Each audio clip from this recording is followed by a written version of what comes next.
Welcome to Conversation Mill. Join me as I talk to individuals stepping out to pursue their passions, from small business owners to community leaders, and learn with me how we can work together to support our local communities and local economies. Visit conversationmill.com to learn more, but now please join us in conversation.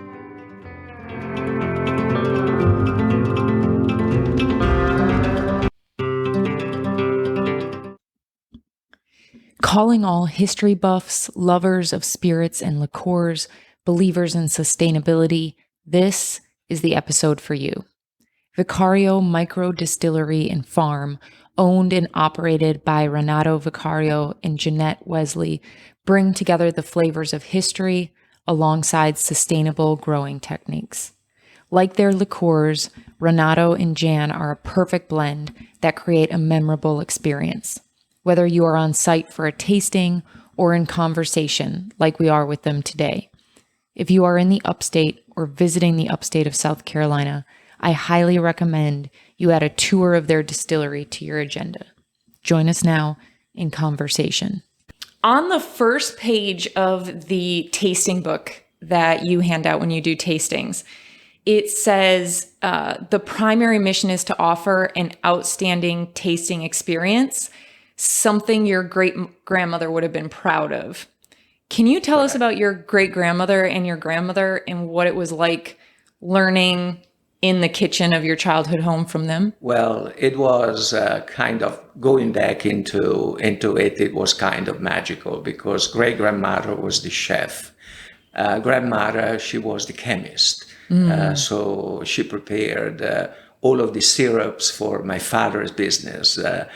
He had a soda pop business.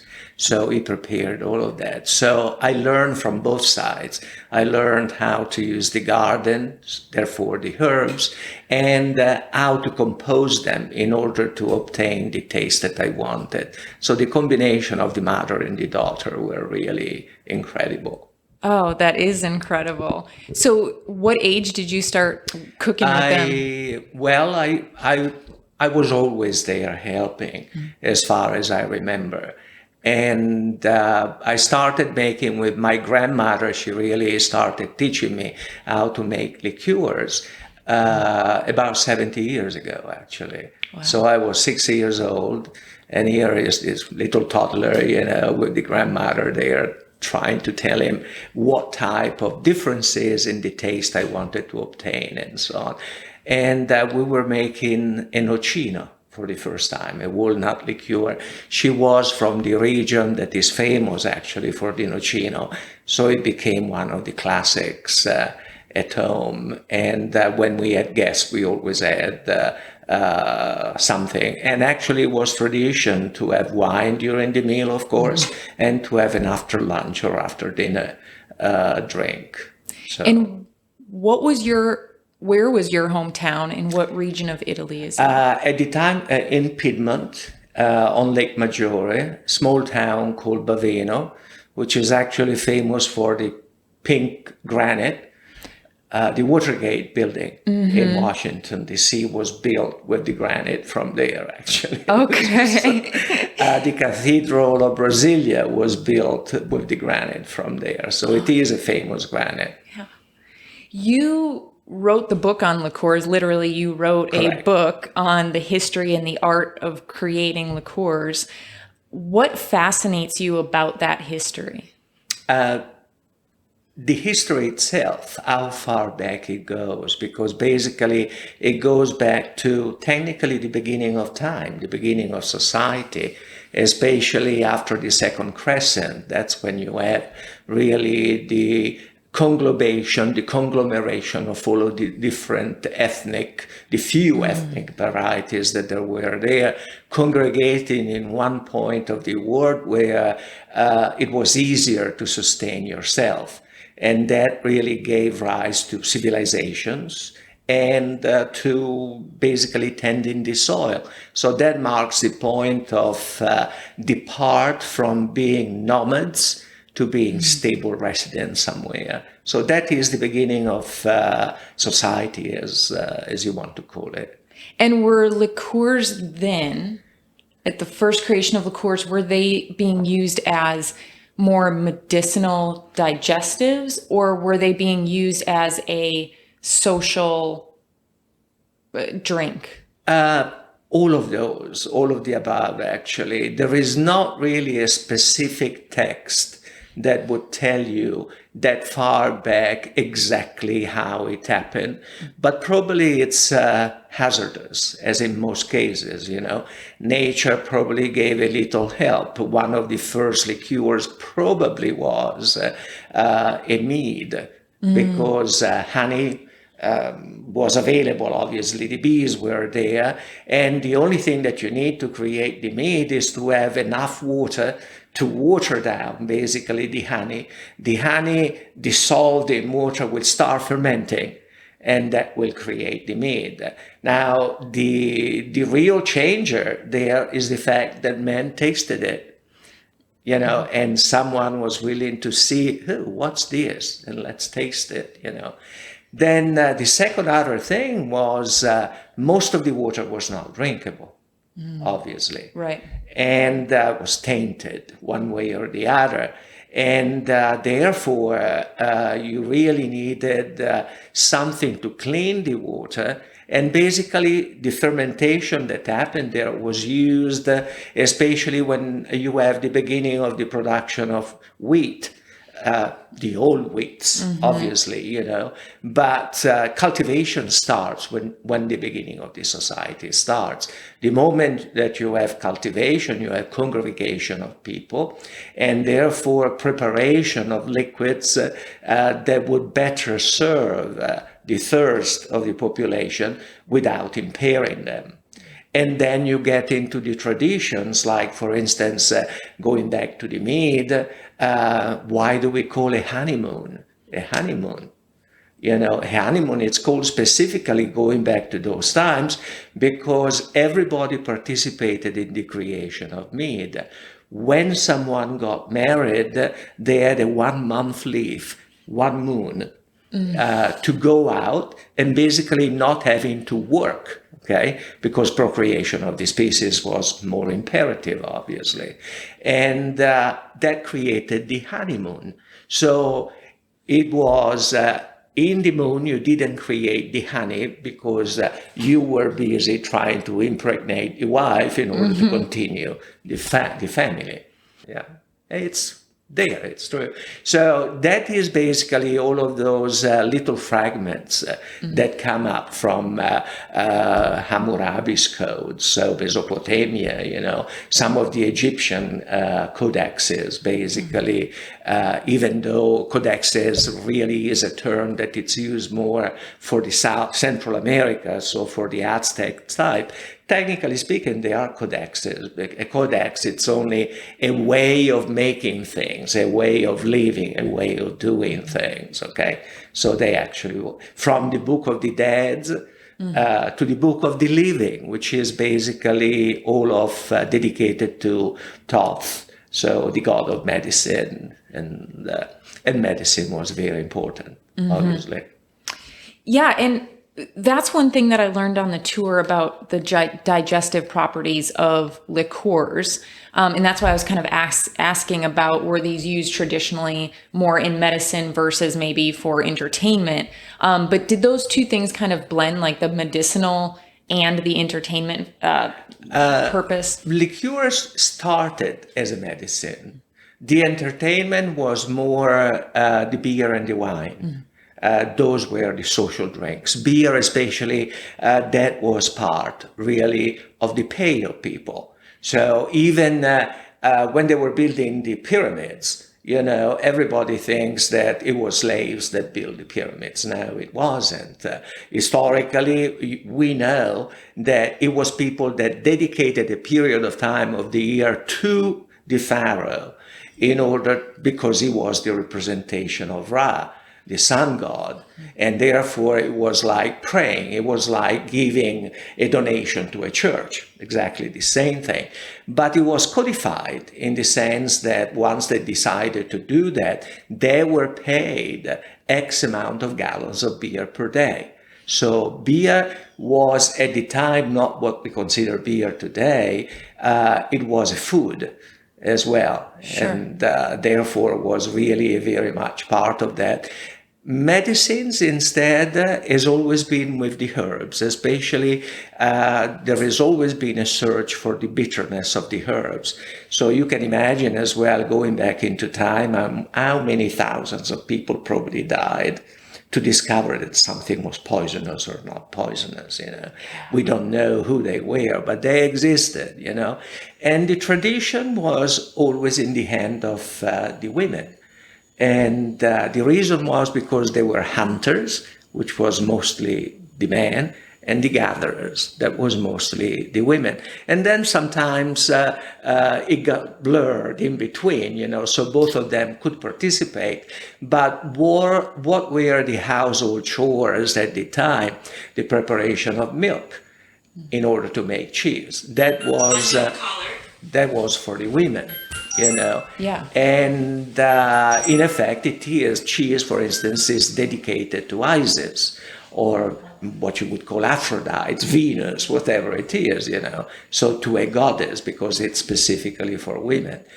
It's only, now you can go back to the Ayurveda, so the Veda books in India, they're in Sanskrit, and they will refer to quite a few of the gods that come down. They have so many gods and goddesses, okay?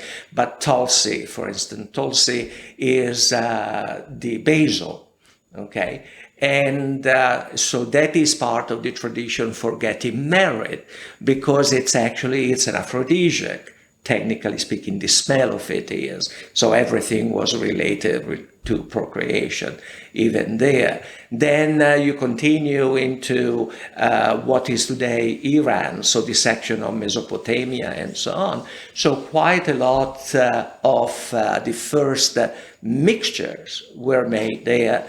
They were all codified only between the 1000 and the end of the 1100s. And it was actually because of the beginning of the wars of the Christian kings against the Muslims in southern Spain that originated, because most of the learned scientists of the period of time were in Spain. Okay, and there were quite a lot of them actually were, technically speaking, the Persians. Okay. And one of them, especially that came out from Spain, settled in southern Italy, what is now southern Italy, in Salerno. At the time, that section was under Byzantium, so it was the Byzantine. The Byzantine didn't have any problems with any religion whatsoever, therefore they accepted everybody. So you always go back into history and see why something happened, why someone moved to a particular location versus another, and not look at what the place is today. So the School of Salerno, which was basically started at that period of time, Avicenna was the name of the Persian that wrote quite a lot of text and actually translated, fortunately, quite a lot of the text from Sanskrit and Arabic into Latin.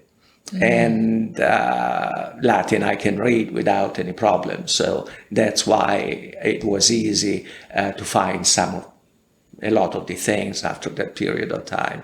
And even what we do actually comes from the School of Medicine of Salerno. And these were the medicines that were available until the end of the 1700s, because it's only with the beginning of the 1800s that you start having the medical discovery, the scientific discoveries. And did you go back to some of those early, like you just mentioned, being able to read Latin? Did you go back and study some of those records of recipes to create the recipes you have today? Yeah, well, it's actually, the recipes are not recipes per se. Eventually they become recipes as we know them today. But really they are a series of, you use these for this particular ailment, these other thing for another ailment. You can combine them together. So you become the alchemist in a way, which is always attractive anyway. Yeah. And you're using some rare or essentially endangered herbs and fruits. You mentioned a wild cherry tree that's on your farm in Tuscany, Correct. which we'll talk about in a minute. But you showed us a few other things here in your garden. Can you tell us about a couple of those rare herbs or fruits that you're using? Well, the particular one, the cherry, is because it's disappearing. Eventually, we know it will disappear. And the reason that it grows only in the particular area where it grows, which happens where we have to have the house in Tuscany, it's because that is the last segment of African crust that it's going under the European crust. So once that happens, because of course there is an enlargement of the continents, therefore Europe is actually dividing itself from the Americas little by little. It's only a few centimeters in a year, but there are scuba expeditions, for instance, in Iceland, where they register it and they can see how much we have moved further away, from one continent to the other. Obviously, if you pull that way, it means that that crust has to go somewhere. And that crust, it's pulling above the African crust. So in 20, 30,000 years, obviously we're not going to be there, but eventually that tree will disappear. So it is on the endangered species. They try to grow it in other places. Now it likes only that particular type of soil, and so on. Other ones, more than really endangered species that we have, are lots of plants that are little known. That is most of the time what happens, actually. You take the family of the mint. The mint has more than 7,000 species. It's in every continent there is, and each one is different. Everybody knows peppermint. Peppermint, actually, is it indigenous to the European? Yes, it's in England. But peppermint doesn't grow in the Alps normally unless you put it there.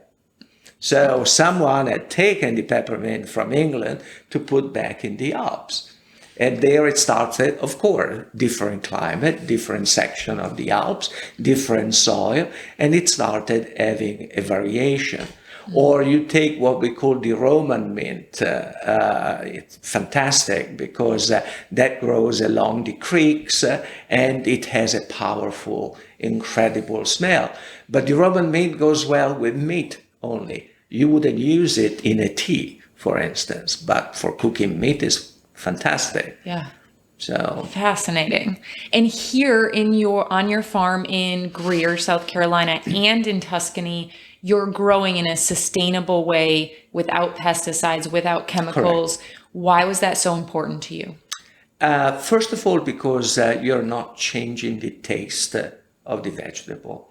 Every time that you use something, a chemical especially, the simple fact that you plant something in one type of soil and in another type, they will grow differently. If you were to eat a pork steak, a pork chop, and even though it's very well fed or whatever, but if you are feeding the pig with products of here, it was going to be tasting different than if it is fed with products in Italy. So that alone gives you what a differential it is. Therefore, not to add anything into the taste is vital in order to preserve really the cleanliness, what you want to represent. It's like you take our mint, okay? We call it, there is not a thing as black mint. It's called black mint because it's a type of peppermint that grows. It's darker than the regular peppermint. That's why it's called black. And it grows only at certain height.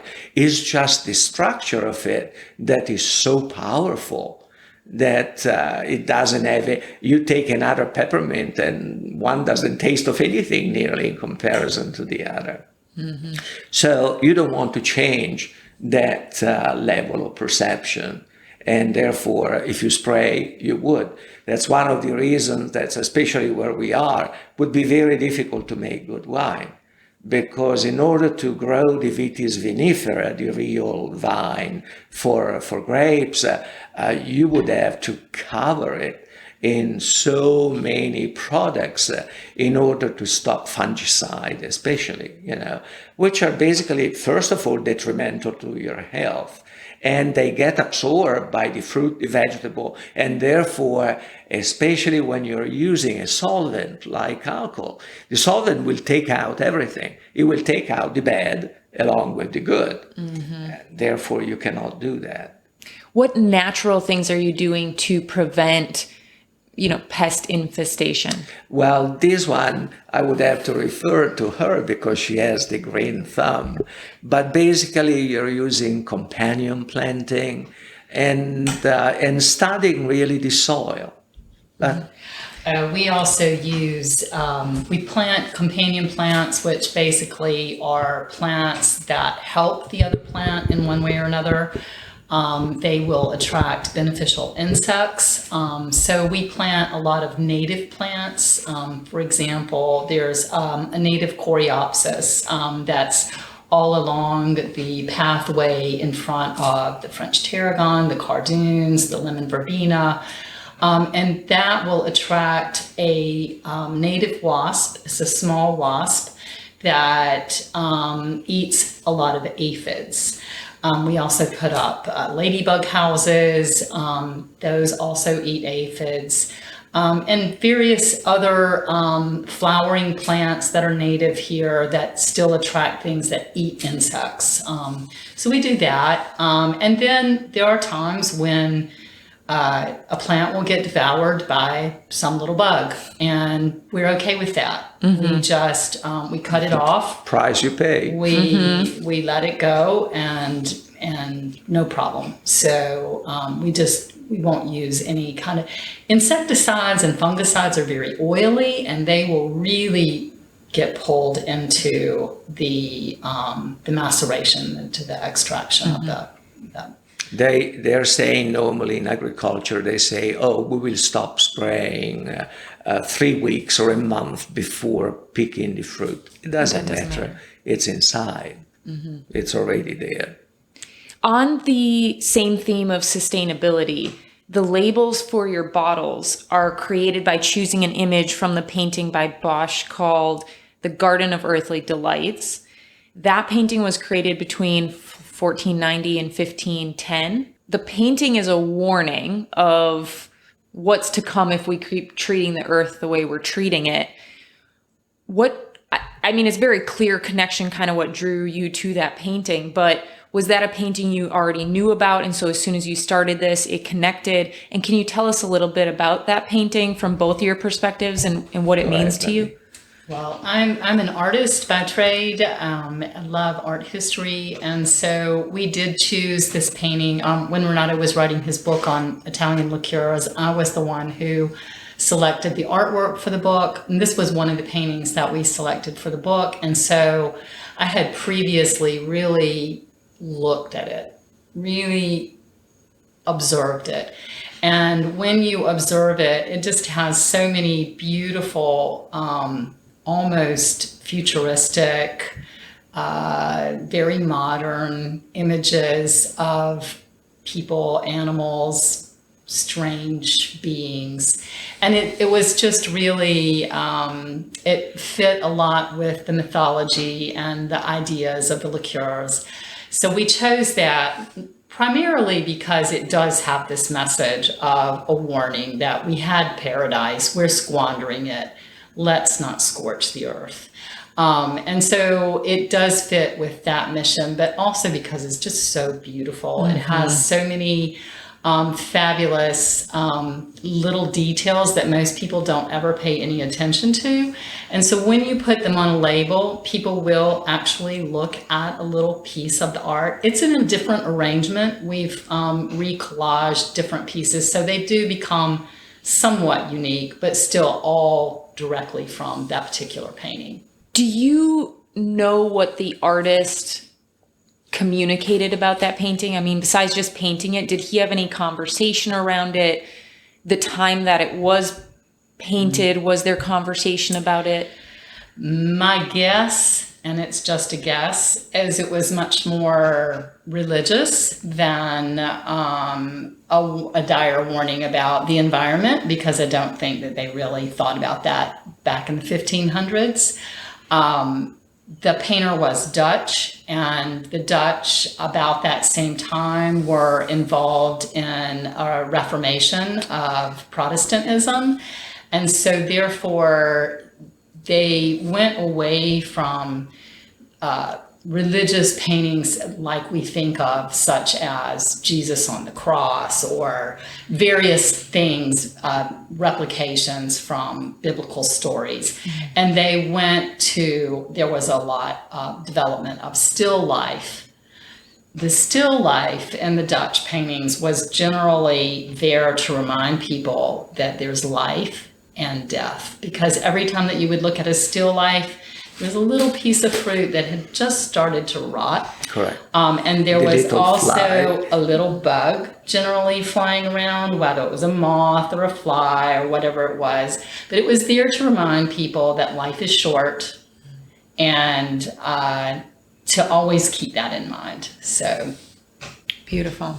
The artwork on the bottle is just beautiful. I don't think you could have picked a better painting to highlight kind of the vision and the mission of what you guys are doing. Thank you. It was just the right one. It was just the right one. It represented exactly what we were feeling, what we wanted. Now, if somebody came to you and said, what are the top 3 things I should consider if I want to start farming sustainably, or I want to get into growing things, whether it's herbs or vegetables sustainably, what are the top 3 things you would tell them, start here before you jump? I would say before you buy a piece of land or you choose a piece of land, you examine the amount of rainfall in that area, because that will determine what you can and can't grow. If you have access to water or well water, however you want, you probably don't want to put chlorinated water on your plants. And then to look at the soil, because the soil is always at the crux of everything. So you may or may not need to amend it. And then of course your climate. All of these things are the top 3. How cold does it get in the winter? How warm does it get in the summer? How humid is it in the summer? What can you grow there? What zone are you in? There are a lot of things like that. And it also depends on what you want to grow, what type of things you want to do. Now with us, we're doing various herbs. There are certain things we can't grow. We know that. So therefore, we do buy some of our herbs. When we buy them, we try to get the best quality we possibly can, certified organic when we can, certified fair trade if we can. So when somebody starts to think about sustainability, you have to think about your place, your sense of place first. And what are some of the challenges, the different challenges between here in Greer, South Carolina, and what you're experiencing on your farm in Tuscany? Well, back to the same thing, the place. We have a very different soil there, very different. It's similar climate, but it's not similar in a lot of ways. You don't have the humidity. You don't have, generally speaking, you don't have extreme temperatures. This summer was an exception. So the soil is the main thing, the type of plants, the breezes, it's all slightly different. Well, it's like on our land in Italy, we have really technically 2 different types of soil, and they're drastically different. One is tertiary period, so that is basically the erogenous period of time, the formation of the Alps and the Apennines. So there is a lot more mineral, a lot more rock that comes out. And then another section is quaternary period. So basically this is movement of the earth again, but this has pushed up the seas, or better pushed up the land that used to be the bottom of the sea. Therefore you have marnic, more a sand to clay like structure. And that is why we basically have Sangiovese on one side and Cabernet Franc on the other, because it takes advantage of the different minerality of the soil. And you can have a difference every 3 feet Yeah. in soil. So you have to test a lot. Soil is very, very important. In the old days, I remember my grandfather, because my family has always been in the winemaking. So you go out, you want to grow vines, you go out and taste the soil. And the soil will tell you what type of soil it is. Especially, you have to remember, being a person from Piedmont there, because first of all you had Piedmont, or better, the mountains that are at the end of Piedmont is the end of the glacier, so the moraine. And therefore a lot of minerals that were pushed down, and then quite a lot of different upheavals, obviously, through the millions of years, the changes, the push up of the Alps, the push up of the Apennines, the formation of the Padana Plain, because the Padana Plain did not get formed in one day. It took millions of years for the rivers to bring down all of the debris that would form the plain, and how mineral that is. Are you completing the process of making the liqueurs here in South Carolina, or are you also completing the process in Italy? No, we make everything here. Okay. Yeah. So are you shipping any product from your farm there here? Correct. The product gets shipped under alcohol, and it's a single product. So, for instance, the cherries get put under alcohol there. The artichokes get put under alcohol there. So they're shipped here. There is no problem. It's our product. And if you have only one thing inside the alcohol, then it's actually something that has not been finished and can be terminated over a year. Now, if I remember correctly from the tasting, the olive leaf liqueur, you guys are currently the only ones in the world making that one? Correct. That we know of, yes. Wow. So can you talk to me a little bit about that liqueur without giving away any special sauce? Because it was delicious, and I recommend everyone pick it up because it's amazing. But what makes that so unique that you might be the only one making it? Well, it's not what makes it so unique. It is, I started, when I was writing the book on the Italian liqueurs, looking back at a lot of the ancient books, all the Latin books and so on, there were quite a lot of references actually to this liqueur that was made. At the time, it was not made with alcohol. As we know today, it was made with wine, obviously, because the traditional Greek and Latins didn't like, they knew about distillation, but they didn't like straight alcohol. They were really wine countries, and they loved their wine. And wine, potentially, is very good. You have to leave it in maceration a lot longer than with spirit, but you can do it. But anyway, I was reading about all of these references, and it really kind of piqued my curiosity. I wanted to find out more. Why did it disappear?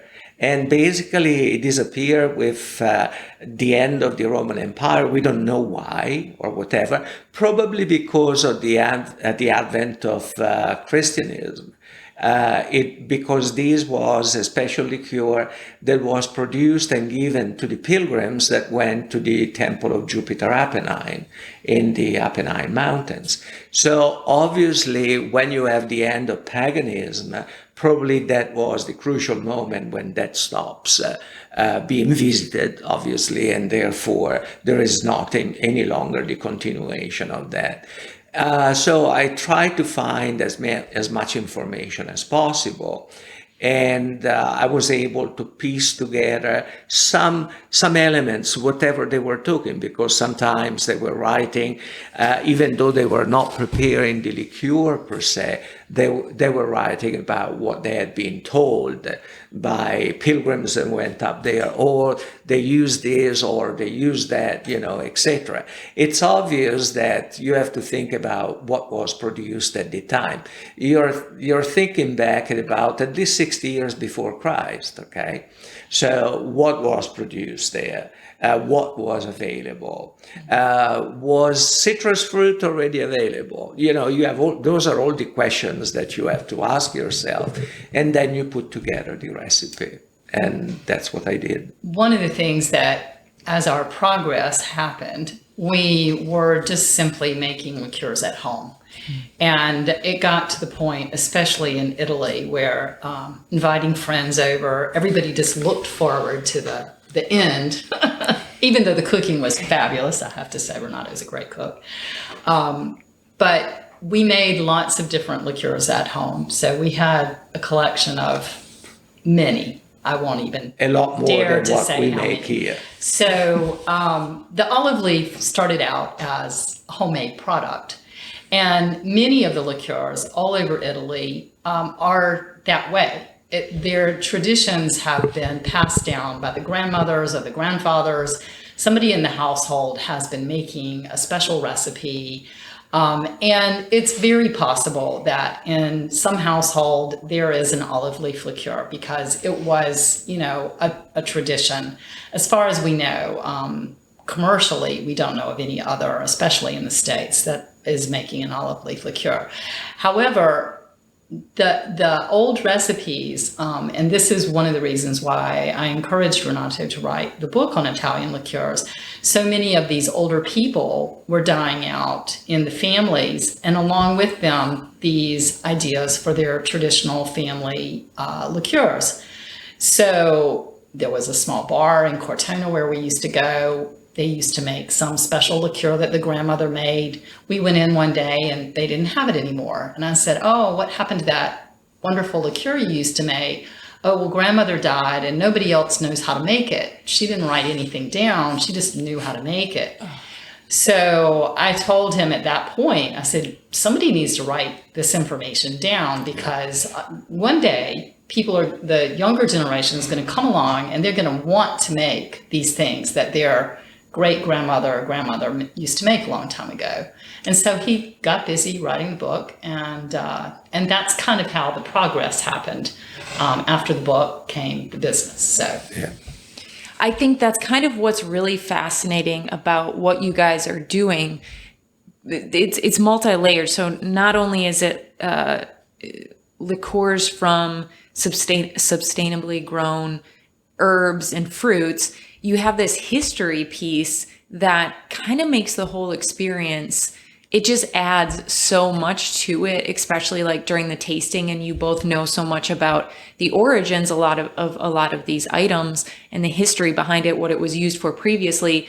It's not just coming here to be like, I'm going to indulge in some spirits or, toast to something, but it's a history lesson too, and a lot of history that is overlooked or is not deemed relevant to maybe modern day problems, but it is. And it's especially relevant to farming and how our food has changed and how we consume alcohol has changed. I think that history piece and preserving that history is what makes you guys so extremely unique. And I for one, am very thankful for it because I love history. So I think our listeners will be thankful for it as well. Everything has an historical section and everybody looks for it, definitely. And just that these traditions have even a longer one. They go back into in the fog of times, basically. So you're looking at, for instance, the use of certain herbs. When they found Öztli, this is a mummy of a caveman, so 6,500 years before Christ. This guy was walking around a crevice in the mountains, in the Alps, and he fell down. And it was covered by ice, and it stayed there all of these thousands of years, Now with the melting of the glacier and the push of the glacier, of course, they found this mummy. The mummy is actually at the Museum of Bolzano in northern Italy. And they did study the mummy because it was very well preserved. First of all, it was dressed completely in the style of the time, obviously. And in his pocket, he still had what he had to eat or to take or whatever. And they found the herb that is, it's a gentian, the white gentian, Gentiana lutea, in his pocket. And they were wondering why. And then when they did the autopsy on the mummy, they found out that he had a stomach ailment, and the gentian was a cure for that. That was 6,500 years before Christ. Incredible. Well, really incredible. Out of the 14 liqueurs you have currently, each of you individually, what is your favorite at the end of a day to enjoy? It really varies, but I have to say that probably the Myrto and the Quintessence are our two favorites, right? Yeah. The Quintessence Depends on is the the season. Amaro. Yeah, it's the Amaro, it's the digestive. The Myrto is what I call a meditation drink. So it's a combination of various things, because it has this resinous aroma that comes from one particular plant only, which is really a mix between a rosemary, juniper, bay leaf, which is intriguing in a way. And that type of taste, actually, even though it has sugar in it, because otherwise it wouldn't be a liqueur, but the sugar disappears immediately, the sweetness disappears immediately, and we always use a very low amount of sugar anyway. And after that sugary disappearance, you have this incredibly very long taste, which is resinous but very pleasant. It's like having, in a way, I know that lots of people don't like, for instance, some of the scotch from the islands of Scotland, because it's very peaty. It has more like, sometimes it's like drinking bitumen, or something like that, like an old Laphroaig or something similar. It has the same effect. It has that particular resinous taste that remains with you and lingers on your tongue for a long time. So you really feel like, okay, I'm going to sit down, I'm going to rest a moment, and I'm going to ponder, I love that. It also depends on what you've had for dinner, Yeah. or, what mood you're in. The cherry is wonderful with a piece of chocolate. I love the coffee if I just need a little pickup. Correct. The Monk's Secret is extraordinarily long and deep. So if you just want to breathe a little bit, that's a nice one. Correct. So they all have a lot of different merits between cooking, drinking, enjoying, mixing in cocktails. Well, each one was thought about on its own. So it happened to be a series of them, because altogether now, if we include the gin, within a couple of months, we're going to have, 19 liqueurs? 18. 18? Yeah, No, 18 liqueurs plus the gin. right, that's right. Yeah. And then we also make a grappa and a brandy. Okay, and do you make that here, or do you make that That in is Italy? made in Italy, Okay. but from our own vineyards. I want to ask you about your home there in Tuscany. I read that you purchased and restored a 1,000-year-old presbytery. Correct. Talk to us about that process. Had you known about this property and you said, We didn't we know want... about the property, but we were looking for a place. We were looking for a small apartment. Okay, a little different. I know. We were looking for a small apartment to go and spend a few months of the year, just on vacation. And then, so we were going with two different people looking at different things. And we met at lunchtime, usually got back and checked with each other the notes that we took, etc., etc. So this particular day, we meet and she says, I shouldn't take you there because I know that if I take you there, we will have to buy. And we did.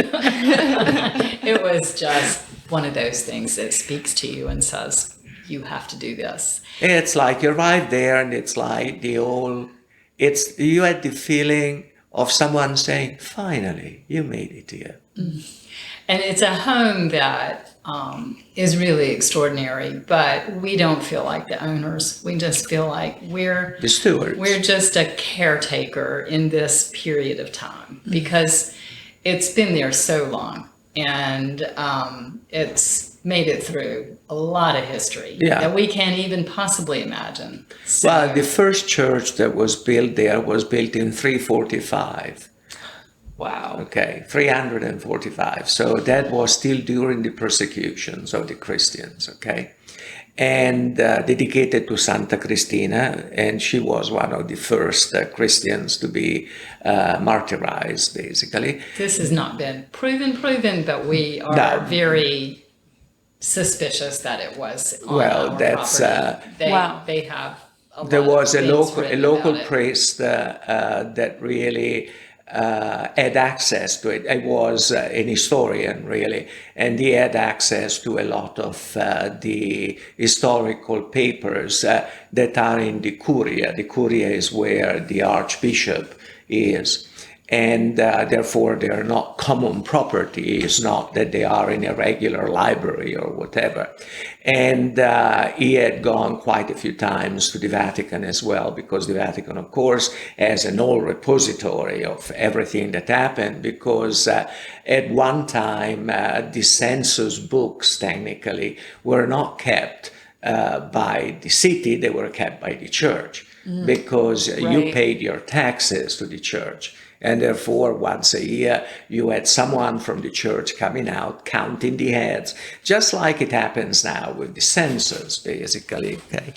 And so he wrote about it, and he had found out more. We dug up every piece of information that we could. And so there are still lots of things that we know and we don't know. A friend of mine had a father-in-law that worked in the courthouse in Cortona, who actually found a court case of a person who lived in the house in the 1300s, I believe. And he was being accused of sodomizing a donkey. Oh, wow. So that was interesting. But It's incredible. yeah, Wow. but so it's a very old house. You have to adore old houses to live there all the time, because there are things that you just can't change. It's on the historical records. You can't just It's a national plow down. monument, actually, because where we have the garden, the small garden where we grow all the vegetables and everything, not the extension around, but that was the Lazzaretto. So it was the hospital for leper women in central Italy from 800 to the 1300s. And so that's where they lived, okay? And that's why the church, and basically they lived near the church. They had an underground passage where our kitchen is. You can see that actually this is where an arch finishes, so there is quite a lot underneath in the cellar. And that was basically a chapel that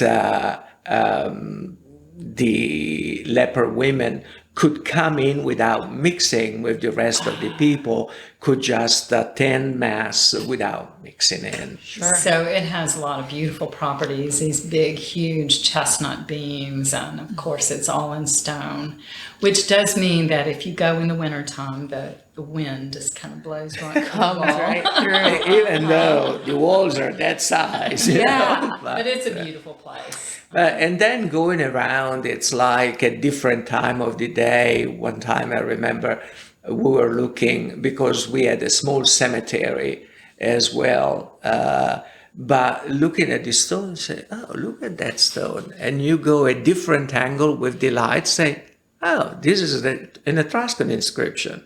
So basically, and it's like that. You go down, and we still have 300 meters of old Roman road. What a remarkable property. It's It's beautiful. So we're doing the next podcast there. Okay. When you then purchased the property, I mean, it had to be a little intimidating of setting up shop there. Where did you start? Did you have to, was there any process of restoring anything, or was it, what? We bought it in April, and we wanted to invite everybody for a New Year's Eve. It was the turn of the millennium, 1999. Sure. So we invited everybody for New Year's Eve, and a good friend of mine in Italy was an architect, and he supervised the work to do, and we were able to invite lots of people. It wasn't one of those properties where the roof had already caved in. There was a lady and a gentleman who lived there. It still needed a lot of updating. Yeah. The plumbing hadn't been done since the 40s. There was no insulation whatsoever. The windows, of course, needed to be. So there was a lot of things to do, but it was not like some I've seen that basically had to be rebuilt completely. But the structure was solid. It was definitely challenging. Tell us about the local community there, because this podcast is really focused on community and small businesses and what people are doing and then contributing back to the community. Tell us a little bit about the community there. So Cortona, I went there as a student. I was a newly single mom who had 3 small children, and I was just absolutely embraced by the Cortonese people. They helped me watch my kids as they meandered through the streets and went to buy groceries at the local shop. They're just wonderful, wonderful people. We've made some very, very dear friends there. In fact, it's basically our second home. So Cortona has changed over the years. A lot of people discovered it after the writing of Under the Tuscan Sun, which was a book by Frances Mays that really opened the world to Cortona. So there are a lot of new shops, this, that, and the other, but there's still the core is still there. Really good core people there who are just the salt of the earth. And that was one of the things that I was so attracted about going back and returning, was it just felt a lot like home, and it felt a lot like Greenville when I grew up here. People cared about each other. There were adults next door who watched out for you. If you were getting in trouble, your parents knew. Mm-hmm. So it was a really good place. Both places really just genuinely caring individuals. And from the point of view of the businesses, they were the traditional businesses were still existing. You could still go and have a pair of shoes made. You could go and get whatever you needed in the house made as you wanted, The food and vegetable stands are just, right out of somebody, right down the street. Local wine was there. It was just a really fabulous On Thursday there is the market, the general market, where everybody comes in, so from 6:30, 7 o'clock in the morning till 1 o'clock. But you arrive there, you go to the fishmonger, and you have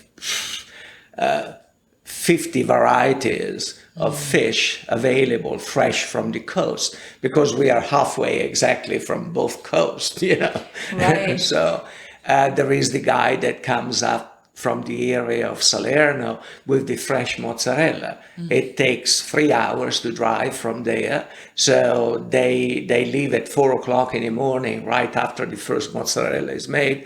They're there at 7, and you have it still fresh, because mozzarella should not be eaten if it's more than 8 hours old, technically. There's local butchers who raise their own animals, who make their own salamis, and it's just...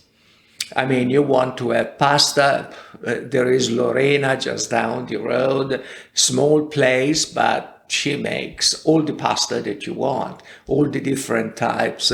She serves all the restaurants of the area, actually, and very good pasta. Do you see in Italy more of that culture still existing of knowing who's making your bread, knowing who's making your pasta, knowing who's growing flowers that are going on your table? We are having a resurgence in some of our communities here in the US. Greenville's a great example. Travelers Rest is a great example. Greer has kind of picked up some of those things as well. So there's a lot of little communities here doing that, but it's not as common. It's still like you went to the farmer's market and got all that, but I can't go on a regular day to maybe that farm and go right to their farm stand, or go downtown and go right to a baker. There are exceptions, but we're still overcoming the Walmarts, the Targets versus the knowing who's baking your bread. Well, it's a slightly difficult answer to give, because we have both. We actually have, depending on where we are and where you are in Italy. Remember that Italy is one of the countries in the world with the lowest natality rate. Okay, so there are a lot more people dying than being born in a year. Therefore, we used to be 65 million in the 60s, and now we are 58, 59. And that is including the millions of people that came into, coming from Africa or from Eastern Europe or whatever. Therefore, there was a period of time when the old ways nearly disappeared. I grew up in that transitional period where the old ways were still there, because we didn't have any food, basically, because when the German army left, there wasn't anything there, basically. So you learn to go up in the mountains, and like Mao said, eat the mountains, forage, meaning forage yourself out of nature or whatever. I remember that as a kid, we used to go up in the mountains, and the mountains were alive, definitely. There was the transient people, transient meaning only they went up with animals for the season, and they could be either cows or pigs or sheep or whatever. They spent the summer in the mountain, came down. Every week they came down with the cheeses that they were making or whatever, That disappeared nearly completely. After basically the 1950s, people didn't want to go up in the mountains anymore. It was a lot easier to go and work in a city and go to a restaurant.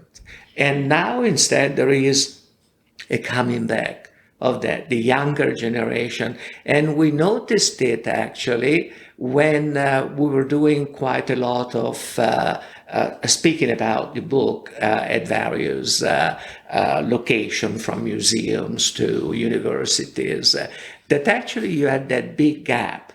All the people attending were either the older people who knew what you were talking about, or the very young people that wanted to know. There was nothing in between. Do you remember? Speaking from an American perspective, I see both sides. You had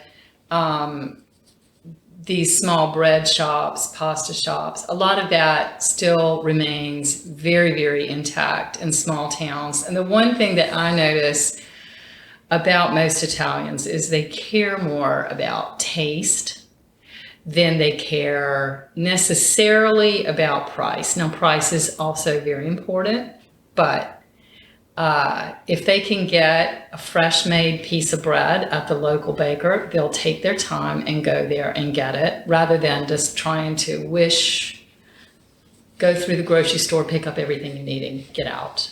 So it's important. The taste is very important in the Italian culture. The way things are made. It's a lot better to have a small amount of very good stuff. But even in some of the grocery stores, the food quality is quite good, I have to say. They've kind of transferred that small shop mentality to some of the stores, which is pretty interesting. And specifically, there is one chain, which is the oldest chain of stores in Italy. It's actually older than Italy because it started before Italy was formed as a nation. And it's called Co-op. And it started as a cooperative. So basically all different producers that came together in order to have the same marketing outlets and so on. And they've kept their quality very, very high. In fact, they have a special line that's the very top of the quality that you can find. To kind of wrap up today, guys, we sat down and had a conversation about what you're doing with your business. And I'd love to hear who each of you, if you had an opportunity to sit down and have a conversation with, who would you choose to sit down and have a conversation with? And it can be somebody from history. It can be somebody living. If you could sit down and...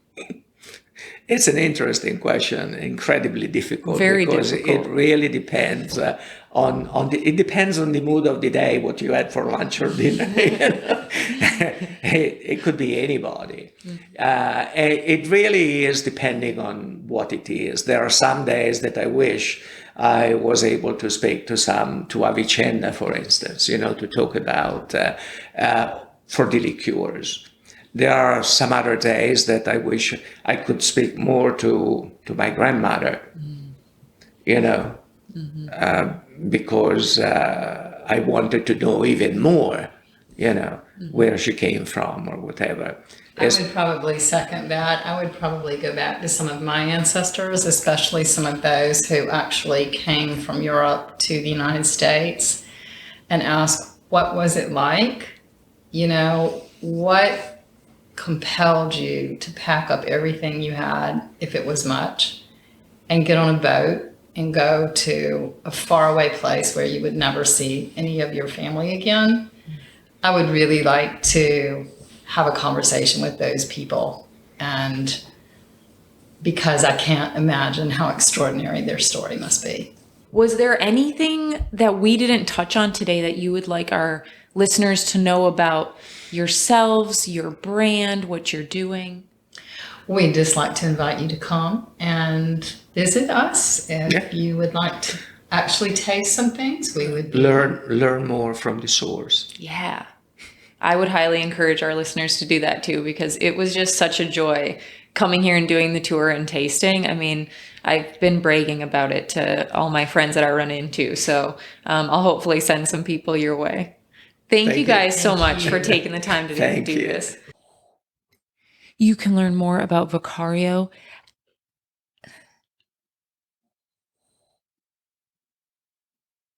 You can learn more about Vicario from the link in our show notes. Renato's book, Italian Liqueurs, History and Art of Creation, You can learn more about Vicario at the link in our show notes. Renato's book, Italian Liqueurs, History and Art of a Creation, can be purchased on site at their microdistillery.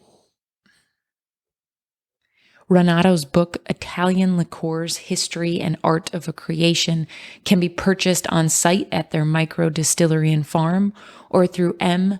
Judson Booksellers in Greenville, South Carolina.